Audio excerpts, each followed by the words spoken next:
Congress just passed the biggest housing reform bill in 30 years, 85-5 in the Senate and 358-32 in the House. And the president, well, he just didn't even bother to sign it, and it became law at midnight anyway. Here's what's actually in it and when it'll actually hit your wallet. The current housing shortage. The U.S. is short 4 million homes. Not 4,000, 4 million. That shortage is why the median home price has nearly doubled over the past decade. It's why rent in most major cities now eats more than 30% of the average paycheck. And that may be a conservative figure. And it's why, for the first time in American history, a majority of young adults don't believe they're ever going to own a home. So when Washington actually does something about it, unanimously, by the way, you should know what they did. The bill at a glance. The 21st Century Road to Housing Act, 381 pages, 45 separate provisions. But it all boils down to three things: build more homes, make it easier to buy them, and stop Wall Street from hoarding them all. Let me walk you through the parts that actually affect, you and me, starting with the one getting the most attention, the institutional investor ban. For years now, large firms, and we're talking Wall Street-backed companies with billions of dollars in capital, have been buying up single-family homes by the thousands, outbidding regular buyers with all-cash offers, converting neighborhoods of owner-occupied homes into rental portfolios. This bill is going to block that. Well, it's going to try anyway. Big institutional investors are now restricted from mass purchasing single-family homes. And the penalties, they're going to be steep. Not a slap on the wrist. There's going to be real financial consequences from this. Now, is this going to fix everything overnight, just like anything else in the world? No, not even close. Many economists are saying it could take years for supply to meaningfully increase. But it removes one of the biggest competitors you probably didn't even know you were bidding against: zoning and red tape. Here's a stat that should make you angry. In most American cities, it is literally illegal to build anything other than a detached single-family home on the majority of residential land.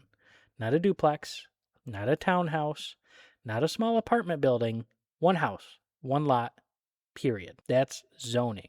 And it's the single biggest reason we're 4 million homes short. This bill creates a $200 million grant program. Cities that eliminate restrictive zoning, cities that say, yes, you can build a duplex here, they get funded. Cities that don't, they lose 10% of their community development block grant money. That's a federal program that funds everything from affordable housing to infrastructure. 10% is real money on a $200 million grant program. It also speeds up construction by cutting environmental review timelines for low-impact HUD projects. Right now, some affordable housing developments spend years in review before a single shovel hits the ground. This bill says if it's low impact, let's move a little faster, okay? A different kind of house. Manufactured and modular homes get a bad reputation. People picture trailer parks and cheap materials. But modern factory-built housing isn't that. It's actually precision constructed in a controlled environment, often to higher standards than site-built homes, and it costs significantly less per square foot. The problem has always been financing. FHA lending standards were built for traditional construction. Getting a mortgage on a manufactured home was harder, more expensive, and came with much worse terms. This bill changes that. It updates FHA lending to give manufactured and modular homes the same financing terms as your traditional stick-built houses. Same access, same rates. On top of that, there's a new HUD pilot program for smaller dollar mortgages, loans under, say, $100,000. Now, why does this matter?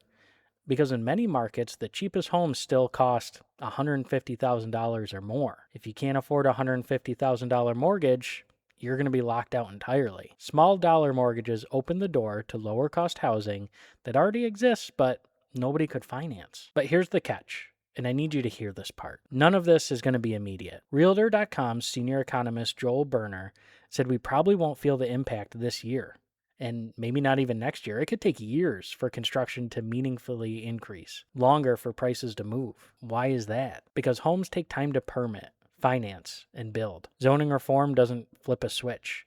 Cities have to apply for grants, change their codes, and they got to approve projects. The investor ban changes demand, but it doesn't instantly create 4 million new homes. This is a supply side bill.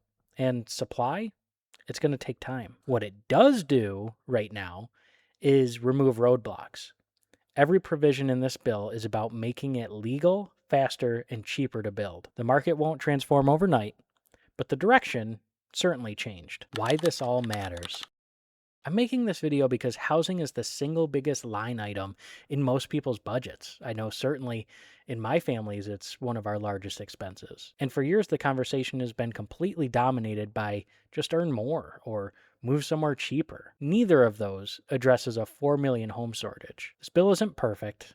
It is definitely a compromise. Democrats wanted more, Republicans wanted less. The president called it a big yawn and refused to sign it, but whatever. But it passed anyway, by massive bipartisan margins, because both parties knew that they had to show voters they were doing something about affordability. And that's the part worth paying attention to. For the first time in decades, housing policy isn't just a talking point, it's real law. So now what? So here's what you actually take away from this. 1, institutional investors just got handcuffed.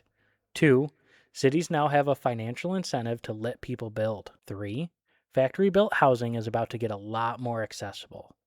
And 4, none of it's instant, but the direction is going to matter. The goal isn't to promise that housing gets cheap tomorrow. The goal is to understand what's changed and why it quietly affects your biggest financial decision. If this helped you see what's exactly in a bill most people just read headlines about, subscribe. We break down the money systems that shape your life, my life, and the life around us.